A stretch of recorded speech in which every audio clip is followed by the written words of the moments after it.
Election commission نے مخصوص نشستوں پر حلف برداری کے لیے chief justice Peshawar high court کو خط لکھ دیا۔ خط کے متن کے مطابق آرٹیکل 255(2) کے تحت حلف برداری کے لیے نمائندہ مقرر کریں۔ اسی سے متعلق مزید معلومات حاصل کریں گے نمائندہ دنیا نیوز وقار سید نے اسلام آباد سے ہمیں جوائن کیے۔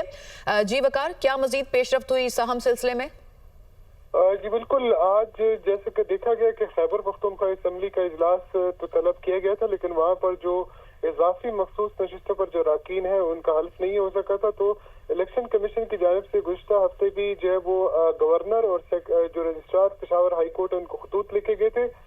تاہم اب سے کچھ دیر قبل جو سیکرٹری الیکشن کمیشن ہے انہوں نے رجسٹرار جو ہائی کورٹ ہے پشاور کے ان کو ایک خط ارسال کیا گیا اور اس میں یہ درخواست کی گئی ہے کہ چیف جسٹس جو پشاور ہائی کورٹ ہے وہ آئین کے آرٹیکل جو 255(2) ہے اس کے تحت اپنا جو کردار ہے وہ ادا کرے اور کسی بھی جو نمائندہ ہے اس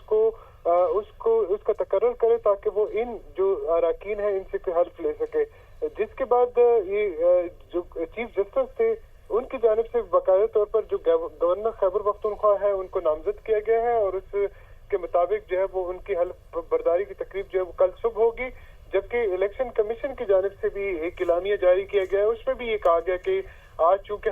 خواتین اور اقلیتی نشستوں پر ارکان کا حلف نہیں ہو سکا، تو جس کے بعد جو الیکشن کمیشن نے جو مراسلہ بھیجا تھا اس پر جو ہے وہ حلف برداری کے لیے نامزدگی کے لیے جو گورنر خیبر پختونخوا کو نامزد کیا ہے اور کل صبح 9 بجے یہ مخصوص نشستوں کا حلف ہوگا اور اس کے بعد گورنر ہاؤس میں یہ تقریب ہوگی اور سینٹ کا جو انتخاب جو کل صبح 9 بجے جو پولنگ کا آغاز ہونا تھا وہ اب جو صوبائی اسمبلی ہال میں صبح 11 بجے جو ہے پولنگ کا آغاز ہوگا اور کل یہ جو سینٹ انتخابات کا مرحلہ ہے پہلے مخصوص نشستوں پر حلف ہوگا، پھر سینٹ کے لیے پولنگ ہوگی۔ بہت شکریہ وقار سید، آپ نے ہمیں تفصیلات بتائیں۔